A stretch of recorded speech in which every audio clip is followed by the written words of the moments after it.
کہ اگر کسی حد تک کوئی کمی ہے تو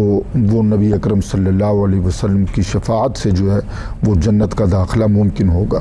تو یہ ایسی بات بالکل نہیں ہے کہ دائمی جہنم جو ہے وہ سب کے لیے لکھ دی گئی ہے،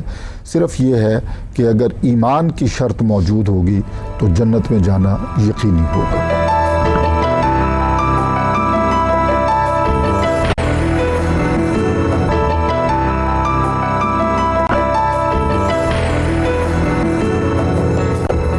غامدی صاحب، یہ بہت سارے سوالات جمع ہو گئے، اگر آپ ان کو ترتیب میں ان کا جواب ہمیں دیں۔ دیکھیے، بات یہ ہے کہ کس جرم کی کتنی سزا ملنی چاہیے، اس کے لیے اس وقت تک تو انسانی عقل کوئی معیار نہیں تلاش کر سکی۔ یہ جتنی آپ سزائیں دیکھتے ہیں، اس کو 3 سال کے لیے جیل میں ڈال دو، اس کو 10 سال کے لیے ڈال دو، کبھی آپ نے غور کیا اس بات کے اوپر ان کے پیچھے کوئی عقلی بنیاد نہیں ہوتی؟ یہ بعض ایک احساس ہے جس کے تحت لوگ بیٹھ کے فیصلہ کر لیتے ہیں اور وہ خیال کرتے ہیں کہ اس طرح جرائم رک جائیں گے۔ اس سے زیادہ اس کی کوئی علمی اور عقلی بنیاد دریافت کر لی گئی ہے؟ بالکل ایسا نہیں ہے غامدی صاحب، لیکن اس میں یہ بات ضرور ہے کہ کوئی بھی آدمی موجودہ عدالتی نظام کے اندر جو انٹرنیشنل جسٹس ہے اس میں ایٹرنل پنشمنٹ کا کوئی کانسیپٹ نہیں ہے۔ یہ مجھے اجازت دیجیے، میں آپ کی بات کا جواب دیتا ہوں۔ تو میں یہ گزارش کر رہا تھا کہ اس کی کوئی علمی اور عقلی بنیاد نہیں ہے کہ سزا کتنی ہونی چاہیے۔ اب ظاہر بات ہے کہ اس کا جائزہ لے کے دیکھنا چاہیے نا کہ جرم کی نوعیت کیا ایسی ہو سکتی ہے کہ جس کو آپ 10 سال 5 سال تک محدود کر دیں۔ مثلا قتل کے آپ جرم کو لے لیں، ہونے کو تو ہو سکتا ہے کہ چند لمحوں میں ہو جائے۔ موجودہ زمانے میں تو آپ دیکھتے ہیں کہ بعض اوقات ایک آدمی لوگوں کو مار رہا ہوتا ہے اور وہ ایک بم چلاتا ہے اور اس کے نتیجے میں 10 20 نہیں 50 100 آدمی بعض اوقات اپنی جان سے ہاتھ دھو بیٹھتے ہیں۔ یہ ایک لمحے کا معاملہ ہوتا ہے۔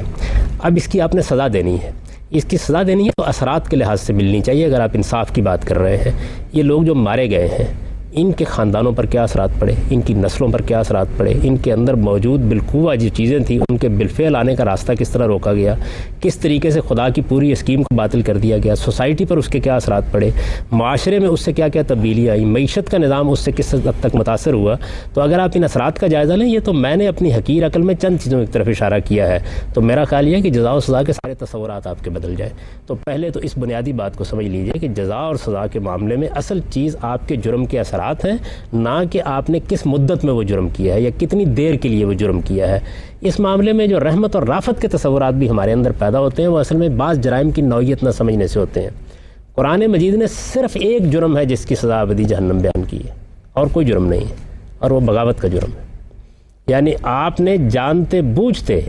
حقیقت کو اپنی آنکھوں سے دیکھ کر اور اس کو سمجھ کر اور اس کو مان کر اس کے مقابلے میں بغاوت کا ارتکاب کر دیا۔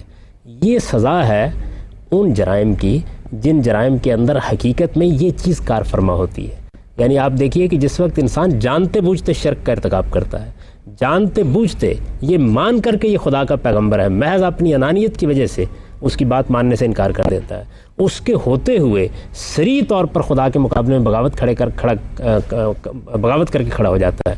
جس وقت یہ چیز کسی انسان سے سرزد ہوتی ہے اس کے اوپر ابدی جہنم کی سزا قرآن نے سنائی ہے۔ یہ جس کو آپ ایمان کہتے ہیں وہ کیا چیز ہے؟ ایمان اصل میں حقیقت کا اعتراف ہے اور کچھ بھی نہیں ہے۔ یعنی ایک آدمی کے سامنے ایک حقیقت آئی،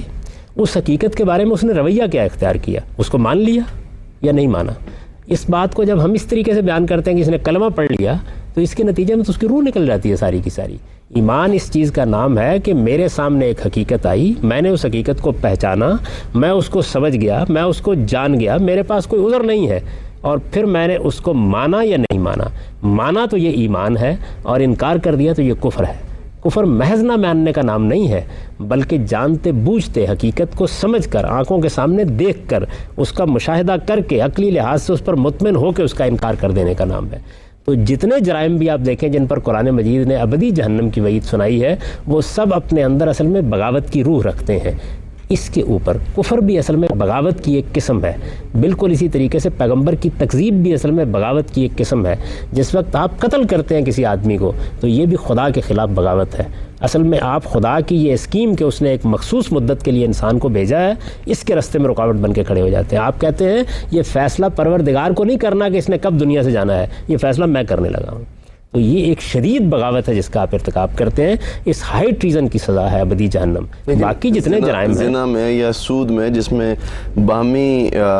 کنسنٹ سے کوئی جرم کیا جاتا ہے تو اس میں کیا بغاوت کی صورت آ جاتی ہے؟ کہیں بھی بیان نہیں کیا گیا، اسی جگہ بھی بیان سود کے حوالے سے اس میں تو جو بات بیان کی وجہ ہے کہ جو لوگ پیغمبر کے ہوتے ہوئے اس کی حکومت میں سود کی ممانعت کے باوجود پیغمبر کے مقابلے میں کھڑے ہو گئے اور سود لینے پہ اصرار کر رہے ہیں، فضنوا بحرب من اللہ و رسولہ، اس کی نوعیت بالکل الگ ہے۔ تو بغاوت کا جرم ہے، اگر آپ اندر اتر کر دیکھیں گے تو آپ کو معلوم ہوگا کہ جس کی سزا اصل میں قرآن مجید ابدی جہنم سنا رہا ہے۔ باقی جتنے معاملات ہیں ان میں تو افو درگزر ہی افو درگزر ہے، بلکہ تعجب انگیز حد تک افو درگزر ہے۔ آپ دیکھیں کیا صورت ہے، فرمایا ہے کہ اگر تم بڑے بڑے جرائم سے اجتناب کرتے ہو، یجتنبون کبائر الاسم والفواحش، تو چھوٹی چھوٹی غلطیوں کو میں ویسے ہی معاف کر دوں۔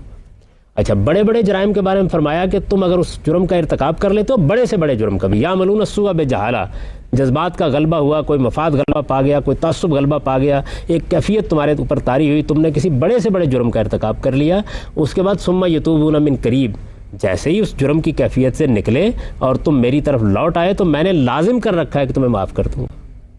اچھا، اس کے بعد اگر کوئی ایسا جرم ہو گیا ہے کہ جس کو فوراً تو اللہ تعالیٰ کے سامنے ندامت کے ساتھ پیش نہیں کیا، تاخیر کر دی ہے، تو اس تاخیر کے بارے میں وہ بشارت دی جس کا انہوں نے ذکر کیا ہے کہ پھر تم بھی استغفار کرو تو پیغمبر بھی تمہارے لیے استغفار کریں گے۔ یہ استغفار جس طرح دنیا میں نافع ہے، اسی طرح قیامت میں بھی نافع ہو جائے گی، جس کو آپ شفاعت سے تعبیر کرتے ہیں۔ شفاعت کیا چیز ہے؟ شفاعت کا مطلب یہ ہے کہ بندہ مومن توبہ استغفار کر کے حاضر ہو گیا خدا کی بارگاہ میں، اب توبہ استغفار کو قبول ہونا ہے، اس قبولیت کے لیے پیغمبر بھی اپنی بات ساتھ شامل کر دیں گے۔ تو اگر آپ پورے کے پورے جزا و سزا کے قانون کو قرآن مجید میں دیکھیں تو میرا تو خیال یہ ہے کہ اس میں عفو کا، درگزر کا، رحمت کا، عنایت کا پہلو اتنا غلبہ پا لیتا ہے کہ اس کے اندر جزائی جزا ہے۔ سزا تو صرف باغیوں کے لیے ہے، خدا کے بدترین بغاوت کرنے والوں۔ شفاعت بھی آپ کے نزدیک مطلب توبہ اور استغفار کے شفاعت کا مطلب یہ ہوتا ہے، شفاعت کا مطلب ہے آپ نے ایک بات کہی، اس کو قرآن نے بیان کیا ہے، رسالت مآب صلی اللہ علیہ وسلم کی زندگی میں بیان کیا ہے کہ یہ لوگ جنہوں نے خلطوا عملا صالحا وسیئا، اپنی جانوں پر ظلم ڈھال لیا، منافقت کا رویہ کسی نے اختیار کر لیا ہے، یہ آئیں،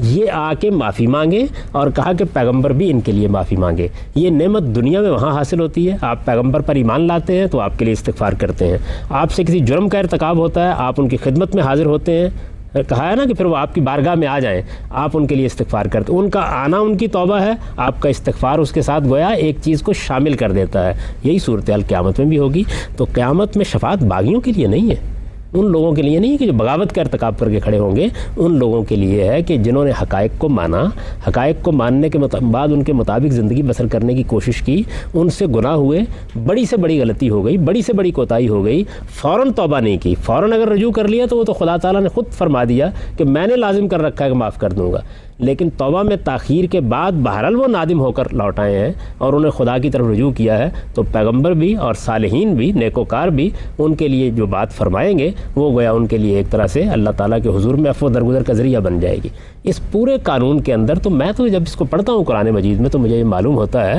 کہ عفو درگزر اور رحمت ہی رحمت ہے جو چاروں طرف احاطہ کیے ہوئے ہے، یعنی بندہ صرف رجوع کرے، اکڑنے کے لیے آمادہ نہ ہو جائے، استکبار میں مبتلا نہ ہو۔ دیکھیے قرآن نے کیا کہا ہے، قرآن مجید نے یہ کہا ہے کہ وہ آدمی جو تکبر کے ساتھ حق کے مقابلے میں کھڑا ہو گیا، مستکبر ہے، اس کے سامنے ایک حقیقت آئی ہے، جانتے بوجھتے اس نے ماننے سے انکار کر دیا ہے، اس کے بارے میں وہ یقیناً کہتا ہے کہ اونٹ سوئی کے ناکے میں داخل ہو سکتا ہے، یہ شخص جنت میں نہیں جا سکتا، باقی سب کے لیے جنت ہی کی بشارت ہے۔ ناظرین،